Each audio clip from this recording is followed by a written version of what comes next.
Okay, so this is the 1 foot jump approach. We're going to use the same technique as the 2 foot jump approach, meaning we're going to start short to progressing to long approaches. You always want to start short. We don't worry about step counts because that's just going to throw the person off. If we're moving too quickly to be able to count steps, especially with a 1 foot jump approach that is solely dependent on how fast you go into the jump. You have to be accelerating into the jump. You have to be creating speed as you get more and more vertical or towards your jumping point, because that's what's going to let you go vertical or cover ground. Now, when we do this, there's going to be a foot component to this. Again, we're going to have an outside foot that's facing away from our target, and then the finish point is going to be towards our target. Now, when you do this, it'll be a left, right, left, and you'll create that arcing motion. That's what's going to allow you to transition vertically with horizontal momentum, maintaining your speed. If you were a long jumper, you can just go straight because you'll go vertical, but your goal is for distance. If we're trying to jump up to catch a ball, dunk a basketball, you have to transition more vertically.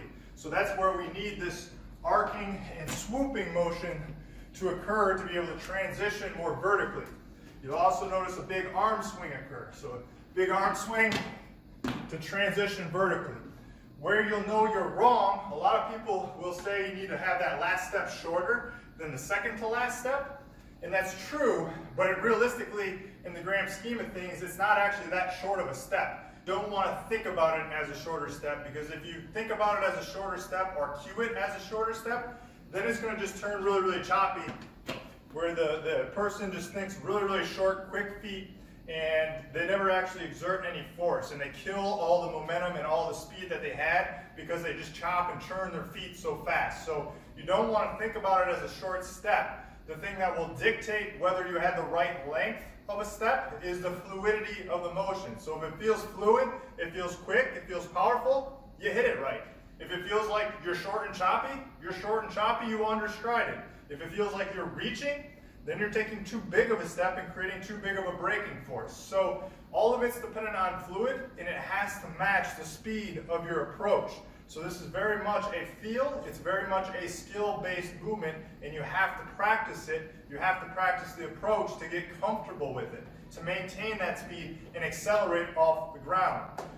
Again, we are jumping vertically to catch a ball, a pass, go for a dunk. It's very different than if we're doing a long jump where our goal is distance. This we're trying to transition mostly vertical. Yes, to move forward because momentum's going to take you forward, but we got to get you vertical to get up into a vertical jump, and where you're focused more on height than distance. So same approach as the 2 foot jump is where we're working long to short. So we'll work here, left, right, jump, and just start picking the speed of that up. Here, and again, notice how I change the angle of the foot. Notice how I'll give a big backswing to really jump into it. And then as the individual gets comfortable, we can space that out a little bit. Now again, you have to be careful, because if it feels like you're reaching, you're going to kill all your momentum. So we can't have too big of a step. If you get too far back, then we need to get a running approach into this. But we can do certainly longer and longer approaches as the individual gets comfortable with those distances. So again, it's not thinking about a short step, it's thinking about accelerating, maintaining, and increasing your speed up off the ground. So once we've mastered this, now we can go into a longer approach.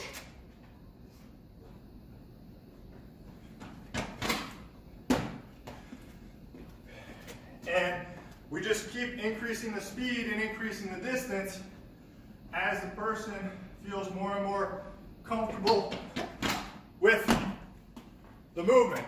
That one wasn't a very good one there.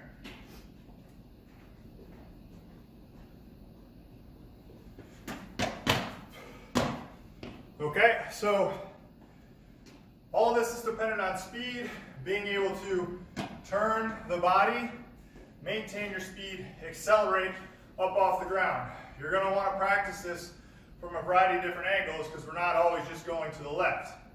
Could be going to the left, We could be going from baseline to center, we going to the right, we could be going from left side to center. So there's 4 angles that you want to practice this on. And again, use the approaches as a way to decrease stress, get accustomed to the motion, teach the motion, and then once a person has the technique of it down, then go into all-out vertical jumps, trying to jump as high as possible. You're going to have to do less reps of that because it is very intense.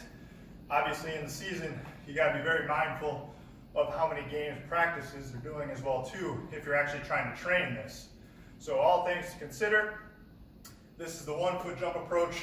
I may add some weight to this too. How we do that is through a medicine ball. Get someone used to holding onto something.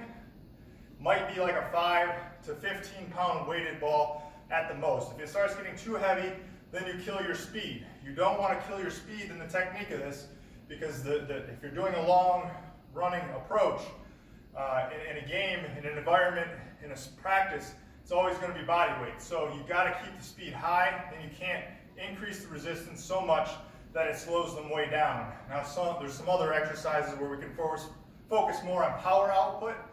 Those are in other videos where we can add more resistance, but this we need to keep the speed high, so the weight has to be fairly low, where it's just body weight, technique practice, full effort practice, or adding maybe 5 to 15 pounds of resistance with a medicine ball at the most. I like the medicine ball just because it gets somebody used to holding onto a ball, which most sports are played with a ball, obviously.